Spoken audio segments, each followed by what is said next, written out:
নমস্কার, পাঁচফোড়নের রান্নাঘরে আপনাদের সকলকে স্বাগত জানাই। পাঁচফোড়নের রান্নাঘরে আজকে রান্না হচ্ছে খইয়ের বড়া। খুব সুস্বাদু একটা খাবার। তো চলুন দেখে নেওয়া যাক।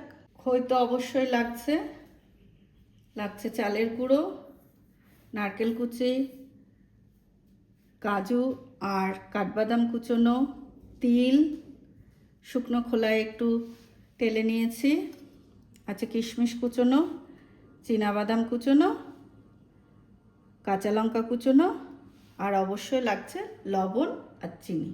আমি খইটাকে ভিজিয়ে নেব। এবার জল থেকে চেপে চেপে তুলে নেব। এটা একটু বেশ মিষ্টি মিষ্টি ঝাল ঝাল হবে। একটু চিনি দিলাম, স্বাদ মতো লবণ দিলাম,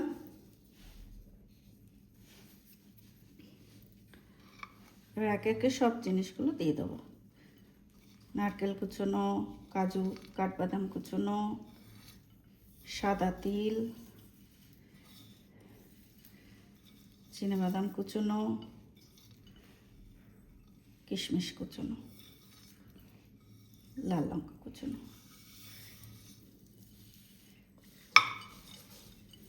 এবারে হাতে করে ভালো করে একটু মেখে নেব। তারপরে দেব চালের গুঁড়ো।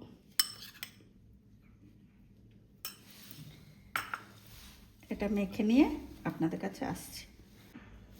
এই যে মাখানো হয়ে গেছে, এবার আমি একটা একটা করে গোল গোল বড়ার আকারে করে নিচ্ছি। তার সাথে সাথে আমি কড়াই চাপিয়ে দিয়েছি, সাদা তেলে ভাজা হবে।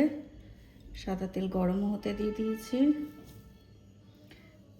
গরম গরম ভাতের সাথে ডালের পাতে খেতে খুব ভাল লাগে, বা ঘি দিয়ে ভাত আর গরম গরম খইয়ের বড়া, বা সন্ধ্যাবেলার স্ন্যাক্স হিসেবেও খেতে পারেন। খুব সুন্দর একটি খাবার, ঘরোয়া উপকরণ দিয়ে তৈরি।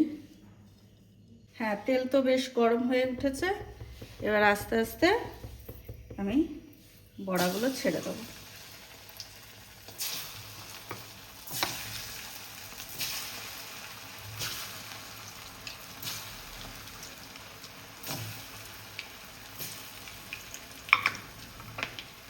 বেশি নাড়ানাড়ি করার দরকার নেই, এক পিঠ হয়ে গেলে তুলে নেব।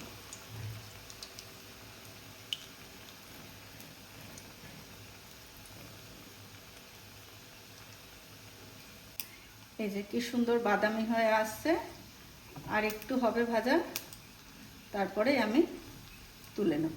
আমি তুলে নিচ্ছি।